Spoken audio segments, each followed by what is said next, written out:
So Donald Trump has been in the news for lots of reasons, but recently he's done it again, or his supporters have. And it's another bad AI. Brilliant. Recently, last week, big hoo-ha again, in with some of the demographics, a picture of him with in a black neighborhood with a bunch of people, a bunch of images. When you look at it though, it's easy for people to be fooled by these looking at it quickly. I've been using MyFitnessPal to just track my calories again while I try and whip myself back into shape, right? But what I thought I'd try was seeing how good, just off the bat, ChatGPT was, if I took a picture of my meal at guessing how many calories were in the meal. Do you know how close it got to the calories that I then logged in MyFitnessPal? Close? Yeah, within just off one picture. That's pretty impressive, isn't it? We have been looking at all of our sales processes, automating those, using AI tools for some of it. Obviously, human oversight's really important too. And it's speeding things up no end, isn't it? When it really is. Well, this is the area where we're not reliant on AI to do our work, but it's there as an assistant to us and the other people who are selling to do a better job.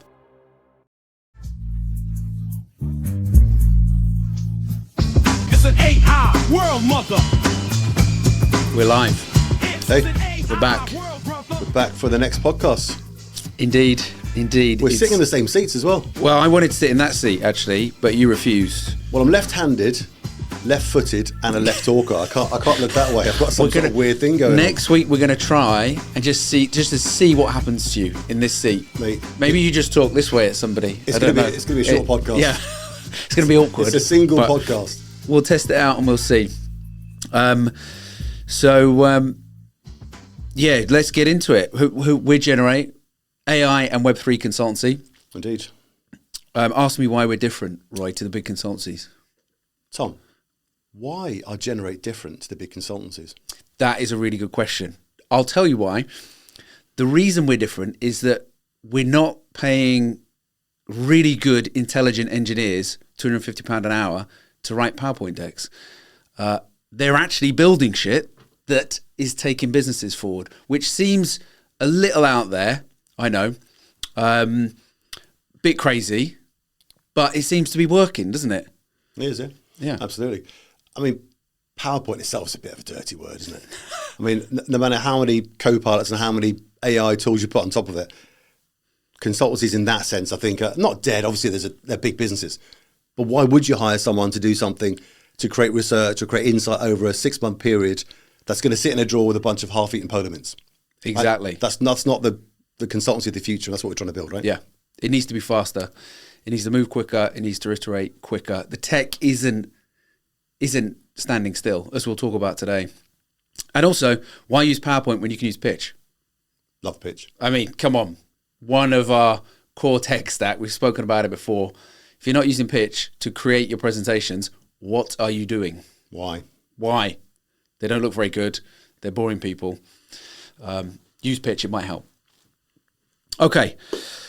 We've also found the person with the greatest name, the most apt name, I think, in the whole of the AI world, and that is Gen AI, Gen I maybe, but Gen AI, who heads up compliance and AI and ethics at Google.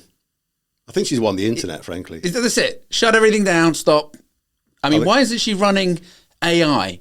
Can we not just give her the job of CEO of AI? Yeah, CEO of OpenAI. Fantastic. That is a great name. We should probably reach out to her if we haven't already, because that is just genius, isn't it? Not even OpenAI, just CEO of AI. CEO of the whole thing. Of the whole thing. Yeah. Who's heading AI up? She is. Done. I thought actually it was. Yeah. I thought you were joking when you told me that. I was like, that's just fantastic. I thought I was hallucinating when I saw it, but it seems to be true. Anyway, brilliant stuff. We hope you're doing well, Jen. If you do want to chat, we'd love to catch up. Good luck with compliance and ethics at Google. We love you, Jen. You're our new favourite person. I've got a picture of Jen up at home now. Too much. Too much. Sorry. I do overshare sometimes. So, well, when I'm sitting in that seat next time, yeah, you can share away to Roy AI. Okay. What else have we got today? Anything else interesting happen? Got any funny stories? Tell me a funny story. Well, lots has been happening. We've seen quite a few funny things, haven't we?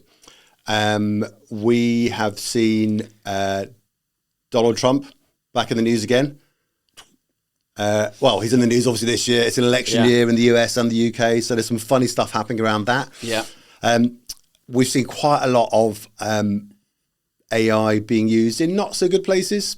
So, you know, the hands are back as well. We can talk about that. We've got some funny things around that. We've got some funny things around that. Yeah. It's been a lot going on, and we try to keep it, not a humorous slant in general, but as we're moving so fast as a business, I think it's good to keep a kind of light touch on the things that are happening out in the wild world, because, you know, business is fun, it's engaging, it's interesting, and it's complex, and it's frustrating, and we get that for ourselves and our clients, but actually it's good to have a bit of fun as well, right? Completely, yeah.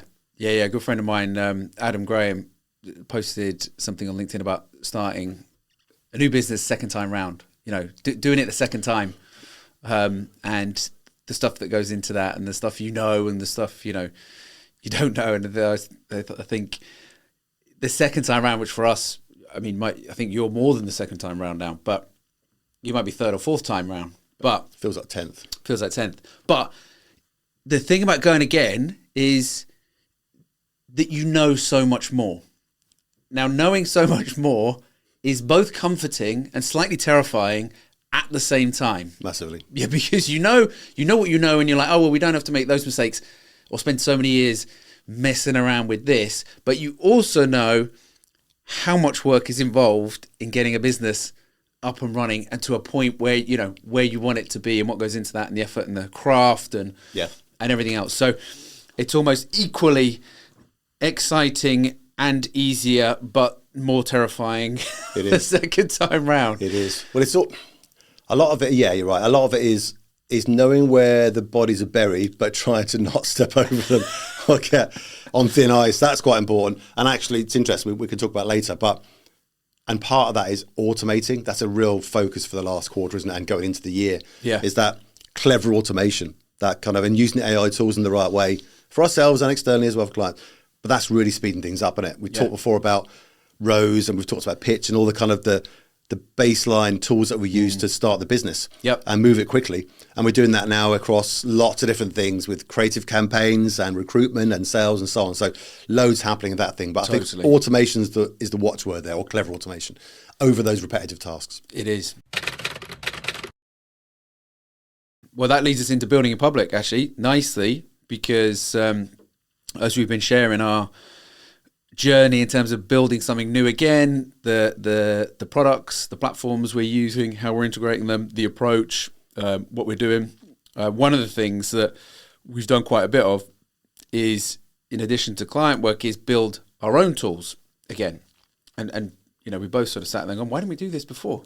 But one of those tools around automation is in sales, because we both, you know, you have to work in sales, right? I mean, they say everybody in an agency is working in sales, everybody in companies working in sales. But if you are actually in sales, one of the hardest things is A, keeping your data up to date, and B, not letting people slip through the net after you've done the hard work of getting them in that top of funnel area, right? And as soon as you get a certain number in there, unless you've got really good systems and processes and you're meticulous about, you know, going through that data, it's very easy to let people slip through that net. And we know it takes 12 to 15 touch points, you know, to sell to somebody.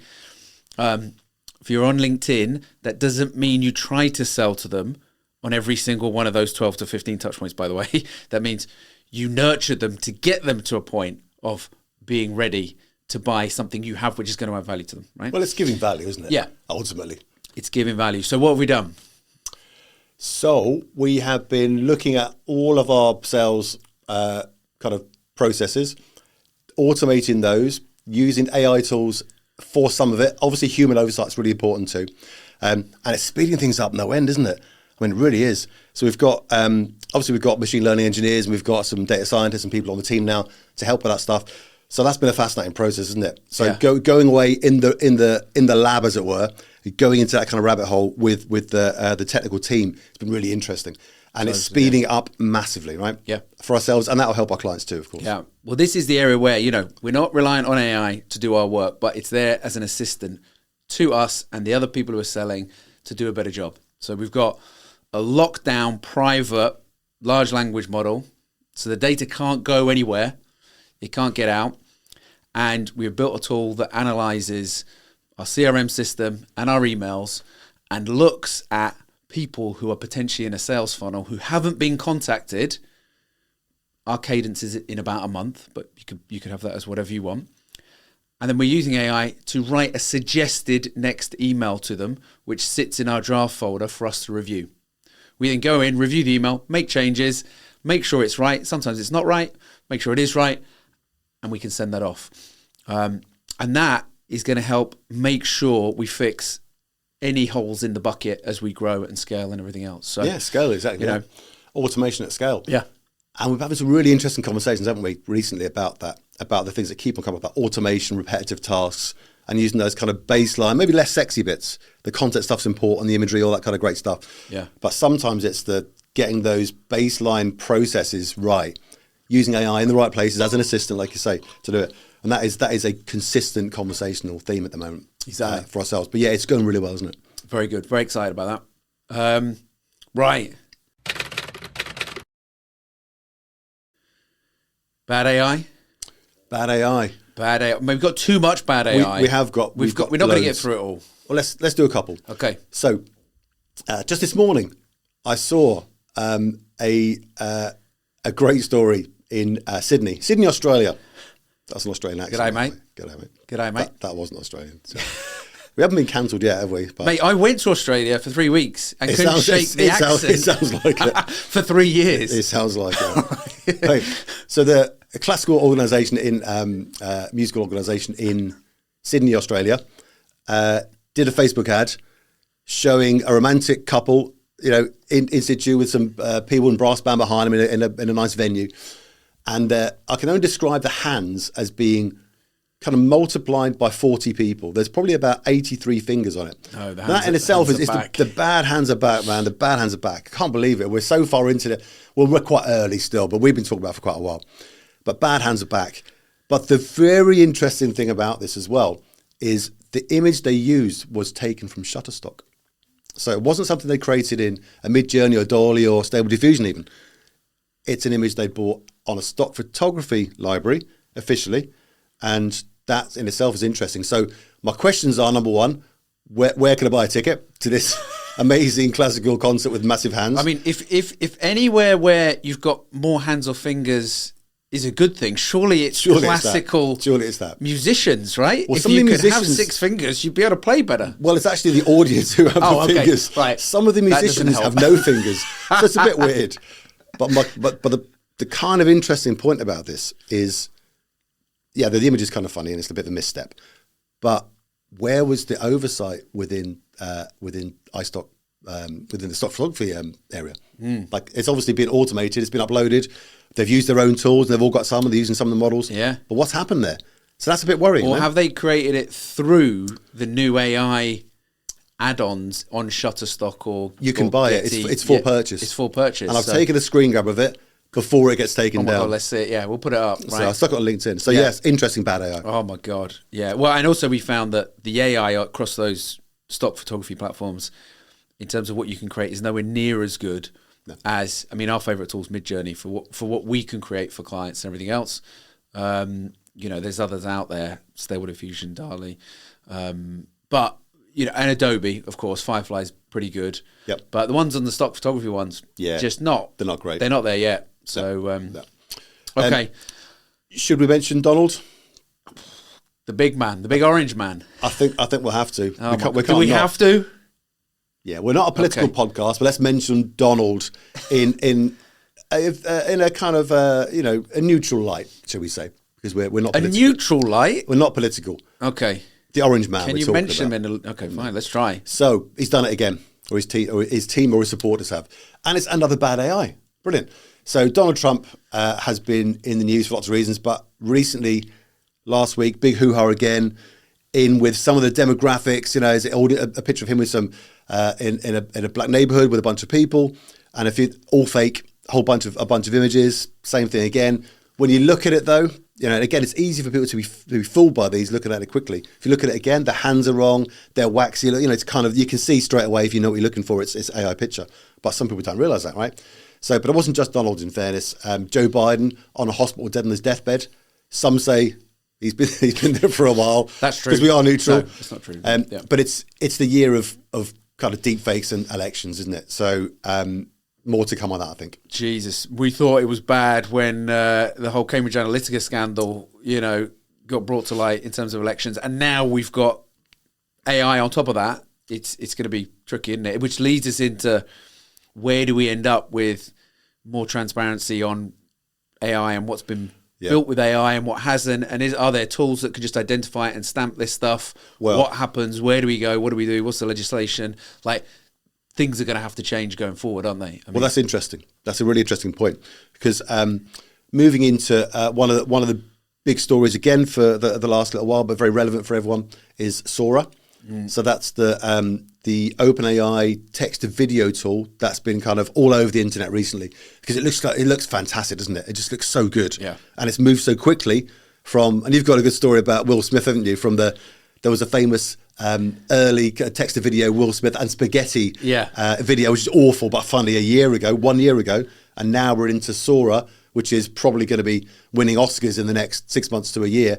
It's crazy. But Will Smith, right? He then recreated the spaghetti video himself and posted it as a joke, saying it was an AI video, which then did get picked up and shared as an AI video when it wasn't an AI video. It was Will Smith just eating spaghetti, which was pretty good. But that brings on to an interesting question, doesn't it? Around and on OpenAI's website, you'll see when they mention Sora, C2PA. That's one of the. Is that from Star Wars? It is from Star Wars. He's one of my favourite characters from Star Wars, actually. He is from Star Wars. He's an AI bot that can help you to ascertain whether an image or a video is real. Yes. Right. So a lot of that happening at the moment. Yes. So C is the open source version of that, or the open standard, I should say, that's being adopted by potentially Meta and Google and OpenAI, which will mean you'll be able to tell. So obviously there's metadata behind that. It's not foolproof, because you can screen grab, you can download from YouTube, whatever it might be, but it's better than nothing.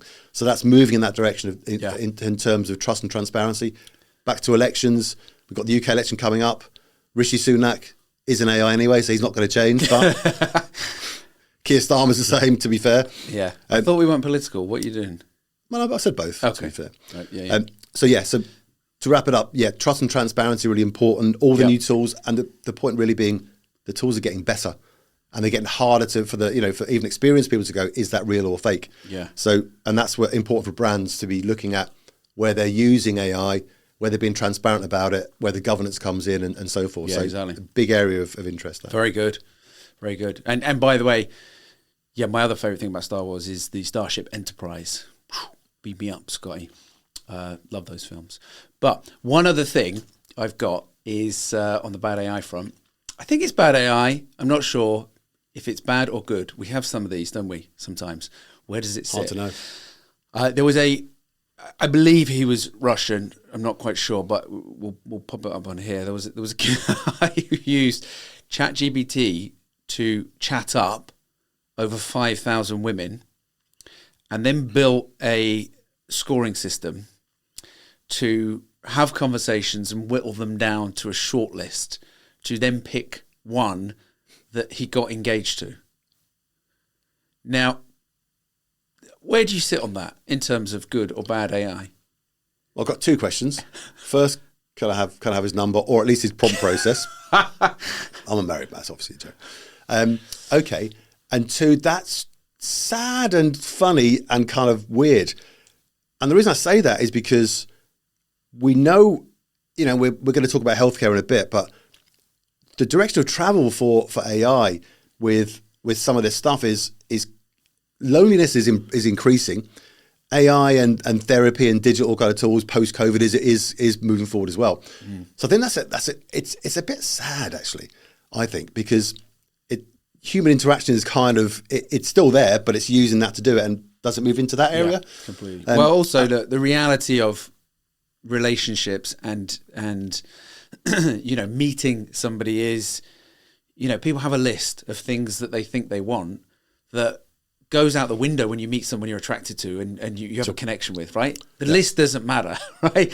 The list is burnt in an instant when you actually do meet somebody face to face. So I think there's an element of being able to probably get to a smaller group of people that might be a better fit, but is never going to replace actually meeting somebody and figuring this stuff out. So it's a really tricky one. Actually, it does lead to a bigger conversation around loneliness and separation, and will technology help people in that regard? Because I'm sure it will help some people, or will it actually get in the way of them forming proper relationships, which is really the thing that they need more than anything else. So a complicated area, and we've seen that in therapy as well.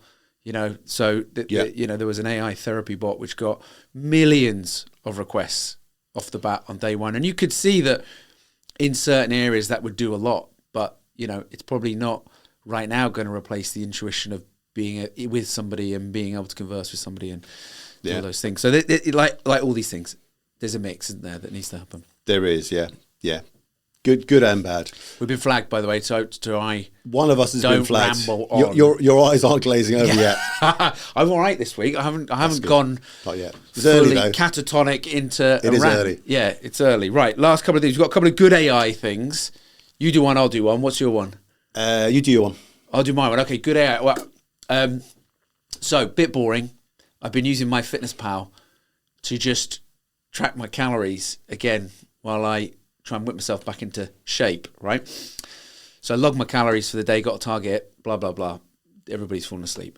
But what I thought I'd try was seeing how good, just off the bat, ChatGPT was, if I took a picture of my meal at guessing how many calories were in the meal. So I did that. Here's the picture of the meal. And I had to go back and just clarify what one of the ingredients was, right? I think it thought it was pork instead of chicken, whatever, right? Clarified it. Do you know how close it got to the calories that I then logged in MyFitnessPal? Close? Yeah, within 100 to 150 calories, just off one picture. That's pretty impressive, isn't it? That's not bad. I mean, that is pretty good, to be fair. That is pretty good. I mean, then stuff like that, MyFitnessPal should be looking at incorporating into the app, right? Because if you could just take a photo and it's basically, we're not going to be far. You could train a model to identify foods much, much better and get within 50 to 100 calories. Yeah, that's great. I mean, that's incredible. Yeah. So I was pretty pleased with that. We'll send it to MyFitnessPal. If you want us to build it, we'll do it. 100%. Mine is an interesting one. It's from some of the work we're doing with some of our clients. So we had we're working in internal communications. We work with a lot of brands in that space, a lot large orgs. And we asked a question on one of our training and learning modules, didn't we, on the course we run, about fear and uncertainty in AI.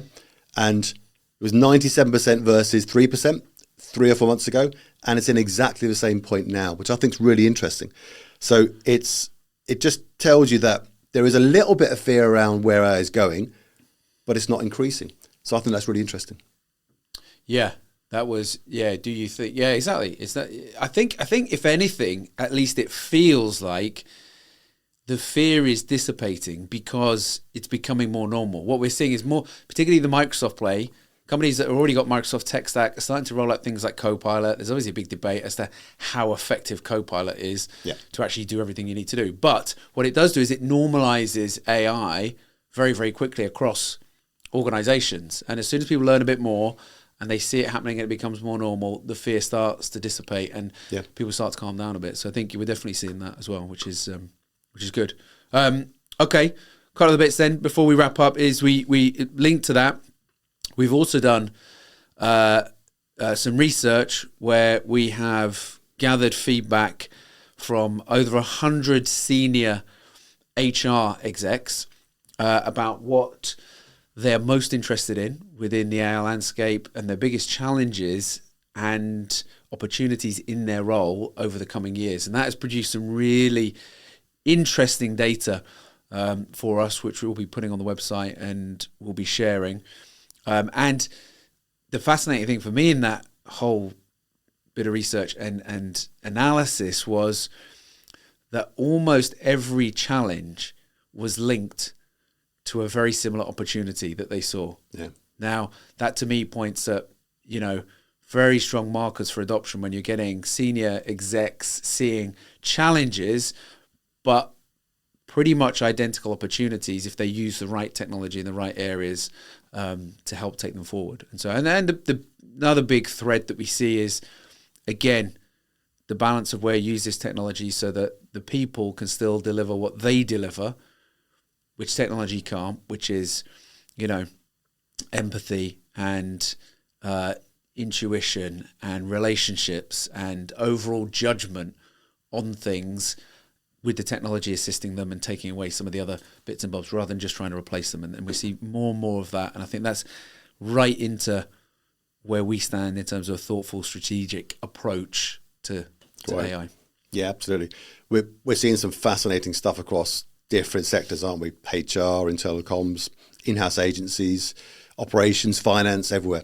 So again, watchwords being automation, thoughtfulness in terms of usage, AI, but human oversight are all kind of big trends in direction of travel. So we're spending a lot of time thinking about that, working on that with our clients. We've got a lot of other things coming up, haven't we? We're doing some more courses. We've got another internal communications course coming up in May, which will flag up again. And it's all quite exciting stuff, isn't it? Very good. Yeah, very good. All right, let's wrap that up. We'll be back next time on... We'll be back next time when I'll be in a different seat. Tom may not be, but let's see what happens. That's it. Right. See you next time. Ciao.